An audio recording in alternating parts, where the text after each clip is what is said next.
Magandang araw po mga kababayang Maluleño. Ako po si Superintendent Arwin M. Tadeo, ang hepe ng Malolos City Police Station. Nandito at naglilingkod upang isalaysay at ibahagi ang mga modus operandi at mga safety tips para makaiwas at huwag maging biktima ng mga masasamang loob.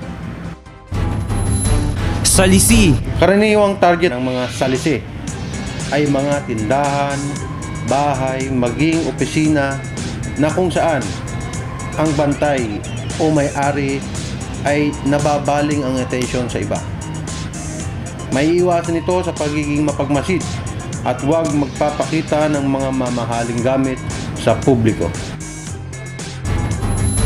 Bukas kotse. Isinasagawa naman ng bukas kotse ang kanilang pagnanakaw sa loob lamang ng ilang segundo o minuto na pakay ang mga mahalagang bagay na nasa loob ng inyong mga sasakyan.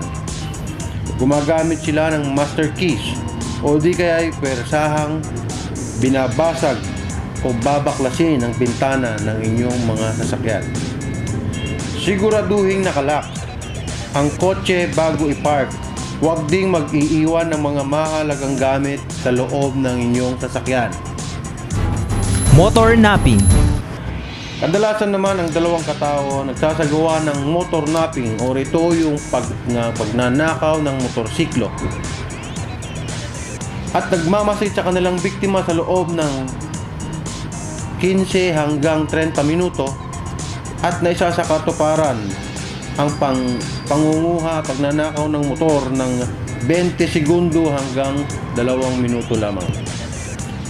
Upang makaiwas, lagyan ng padlock, kadena ang inyong mga motorsiklo kapag nakapark at siguraduhin safe ang pag-iiwanan o paparadahan ng inyong motorsiklo.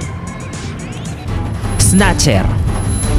Mabilis ang mga kilos ng mga snatcher na gumagamit ng taktika para makapagnakaw tulad halimbawa dikdikan, bubungguin at susundan upang makuha ang alahas, pitaka, cellphone at iba pang mahalagang gadget. Tuwing maglalakad sa kalsada, siguraduhin na ang inyong bag ay nasa harapan at yakap-yakap nyo para hindi madaling mahablot ng sinuman.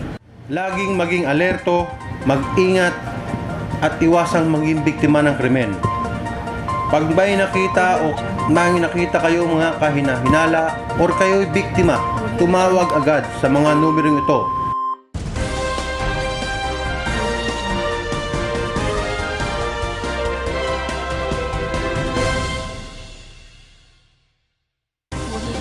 Maraming salamat po.